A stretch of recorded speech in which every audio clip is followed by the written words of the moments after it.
Class 11th के सभी विद्यार्थियों का गणित की ऑनलाइन क्लास में स्वागत है। प्यारे बच्चों, आज हमें एक्सरसाइज 5.2 के प्रश्नों को हल करना है और अच्छे ढंग से समझना है, जबकि आप इसको समझ चुके हैं। आइए सबसे पहले कुछ बात देखते हैं समृद्ध संख्या में। हम मानते हैं मेरे पास दो समृद्ध संख्याएं हैं। समृद्ध संख्या को कौन से अक्षर से लिखते हो? जेड से। तो पहली वाली समृद्ध संख्या है Z1, दूसरी वाली समृद्ध संख्या है Z2। अब कोई व्यक्ति आपसे पूछे कि Z1 बड़ी है Z2 से, या Z1 Z2 से छोटी है, या Z1 Z2 के बराबर है। ध्यान देना बेटा, सभी लोग ध्यान देंगे। Z1 ग्रेटर देन Z2 या Z1 लेस देन Z2 का अस्तित्व नहीं होता है, का अस्तित्व नहीं होता है। बेटा, दो समृद्ध संख्याएं जो हैं उसमें हम नहीं बता सकते कौन इसमें बड़ी है कौन छोटी है, क्योंकि दोनों दोनों कैसी संख्याएं रहती हैं? काल्पनिक। हाँ, बराबर हो सकती हैं। दो समृद्ध संख्याएं बेटा बराबर हो सकती हैं। अगर दो समृद्ध संख्याएं Z1 और Z2 बराबर हैं तो Z1 के वास्तविक भाग Z2 के वास्तविक भाग बराबर होंगे। Z1 के काल्पनिक भाग और Z2 के काल्पनिक भाग कैसे होंगे? बराबर। तो यही बात आपको याद रखना है। यदि Z1 बराबर Z2 तो आरी मतलब वास्तविक भाग किसका? Z1 का।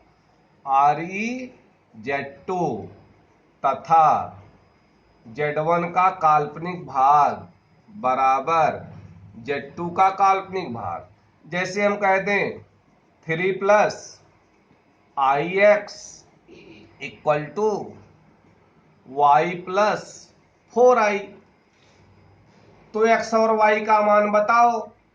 तो भाई हम थोड़े कह रहे हैं, इसमें तो लिखा है बराबर, पहले समृद्ध संख्या है, बराबर के बाद समृद्ध संख्या है, दोनों बराबर हैं।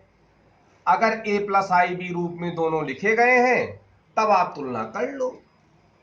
बेटा, वास्तविक भाग कौन है? यहाँ 3, इधर कौन है? y, तथा काल्पनिक भाग कौन है? i का गुणांक x, इधर कौन है? 4। x के मान भी आ गए और y के मान भी आ गए। तो दो समृद्ध संख्याओं में कौन छोटा है कौन बड़ा है नहीं बताया जा सकता। हाँ, बताया जा सकता है बराबरी का। अगर दोनों के वास्तविक भाग और काल्पनिक भाग अलग अलग बराबर हैं तो दोनों संख्याएं कैसी होंगी? बराबर। आइए बात करते हैं मापांक की। आइए बात करते हैं मापांक की। पहले से आप जानते हैं, अगर मेरे पास समृद्ध संख्या हो z बराबर x प्लस आई वाई, तब हम कहते हैं इसका मापांक मॉड z को हम कौन से अक्षर से लिखते हैं? r से, जिसका मान होता है वास्तविक भाग का वर्ग प्लस काल्पनिक भाग का वर्ग, जो y इसका धनात्मक वर्गमूल ले लें। कोई दिक्कत? और यदि x प्लस आई वाई में नहीं है तो भाई पहले x प्लस आई वाई में लिख लो, उसके बाद मापांक निकालो। अब बात आती है कोणांक की। तो कोणांक में बेटा होते तो अनेक हैं, लेकिन हमेशा हम मुख्य मान ही बताते हैं इनका कोणांक का। मान लेते हैं हमारे पास एक समृद्ध संख्या है z, जो हम मानक रूप में लिखे हैं x प्लस आई वाई।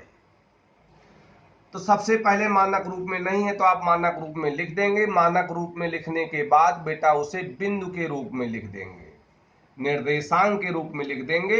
वास्तविक भाग भुज जैसा रहेगा और काल्पनिक भाग कोटि जैसा रहेगा। फिर आपको बताना है, अगर ये दोनों प्लस हैं भुज और कोटि, तो पहले चतुर्थांश में है। x माइनस वाई प्लस दूसरे चतुर्थांश में है। x माइनस वाई माइनस तीसरे चतुर्थांश में है। x प्लस वाई माइनस चौथे चतुर्थांश में है। तो कौन से चतुर्थांश में है आपको बताना पड़ेगा। फिर यदि पहले चतुर्थांश में है तो कोणांक z हम जानते हैं। कोणांक z हम जानते हैं। कोणांक z, कोणांक z हम जानते हैं बेटा। कौन से अक्षर से लिखते हैं बेटा? थीटा से लिख देते हैं। किससे लिखते हैं? थीटा से। ये होता है बेटा tan इनवर्स काल्पनिक भाग बटे वास्तविक भाग, y बाई एक्स। कोई दिक्कत तो नहीं हुआ? बिल्कुल नहीं होगा। ध्यान देना, अब ध्यान देना कायदे से। इनवर्स वाला चैप्टर बेटा 12th में है। इनवर्स का आपकी आदत है नहीं, इसको मैं सिंपल कर दूं जिससे आपको याद रहे, ध्यान देना। तो 4 केस बना देता हूं इसमें। अगर पहले चतुर्थांश में है z, मतलब एक्स वाई दोनों प्लस हैं, तो कह देना कोणांक z बराबर थीटा, और जहां थीटा के tan का मान है y बाई एक्स, बस झंझट खत्म। तो थीटा बराबर क्या हो गया, tan inverse y by x.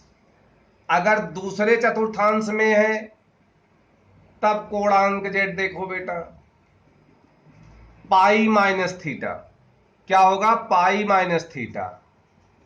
जहां थीटा का tan आपको मालूम है, दूसरे में है तो कौन माइनस होगा, x माइनस होगा। बेटा जो माइनस होगा उसको मॉड के अंदर लिख देना। अगर तीसरे चतुर्थांश में है तो कोणांक z बराबर बताओ, माइनस पाई प्लस थीटा।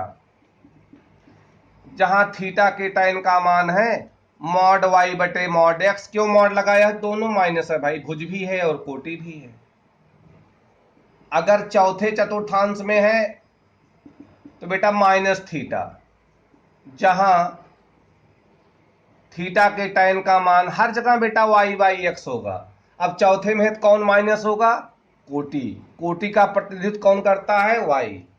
तो ऐसा क्यों, मुख्य कोणांक ज्ञात करने के लिए, मुख्य कोणांक का सूत्र है, पहले चतुर्थांश में है थीटा, दूसरे में पाई माइनस थीटा, तीसरे में माइनस पाई प्लस थीटा, चौथे में माइनस थीटा।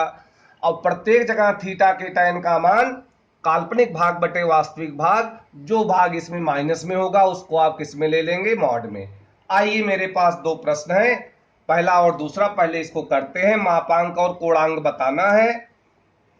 देखो बेटा z बराबर माइनस आई रूट 3 दिया हुआ है, a प्लस आई बी में है, इसको मैं बिंदु रूप में लिख देता हूं। ये देखो वास्तविक भाग, और आई का गुणांक कौन है, माइनस रूट 3, ये काल्पनिक भाग। ये तो यार दोनों निगेटिव हैं, तो कौन से चतुर्थांश में होंगे, कौन बच्चा बता रहा है, बहुत सही, जो तृतीय चतुर्थांश में है। अब सबसे पहले इसका मापांक निकाल लो यार, वास्तविक भाग का वर्ग प्लस काल्पनिक भाग का वर्ग।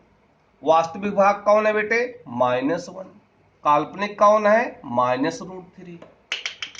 जोड़ दो दोनों के यार, 3 और 1 4, कौन सा वर्गमूल लेना है, धनात्मक। ये मापांक आ गया। अब कोणांक z, कोणांक z कौन से चतुर्थांश में बेटा, तीसरे में। तीसरे वाले का सूत्र कौन है, माइनस पाई प्लस थीटा, पाई मतलब 180 अंश, माइनस पाई प्लस थीटा। जहां थीटा के tan का मान y बटे एक्स, कौन कौन माइनस होता है भैया, दोनों माइनस होते हैं। अब मान भर के निकाल लो, क्वेश्चन हो जाएगा समाप्त। तो tan थीटा बराबर y का मान कौन है, -√3, x का मान कौन है बेटा, यहां -1, वास्तविक x, काल्पनिक y, दोनों का मॉड लेना है। तो √3 बटे 1 आया, tan थीटा आया बेटा √3। ऐसा कोई कोण बताओ जिसके tan का मान वर्गमूल 3 होता है, तो आप कहेंगे 60 अंश का।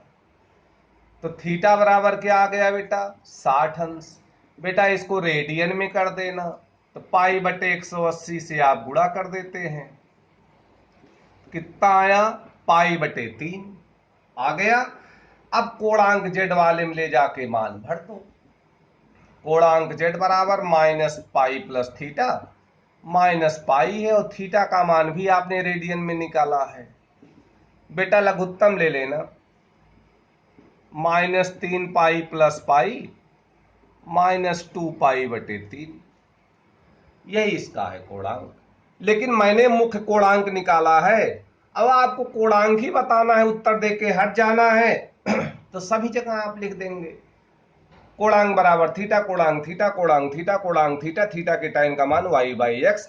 अब आप अन्य प्रश्नों को करेंगे, बाकी कल किया जाएगा। धन्यवाद।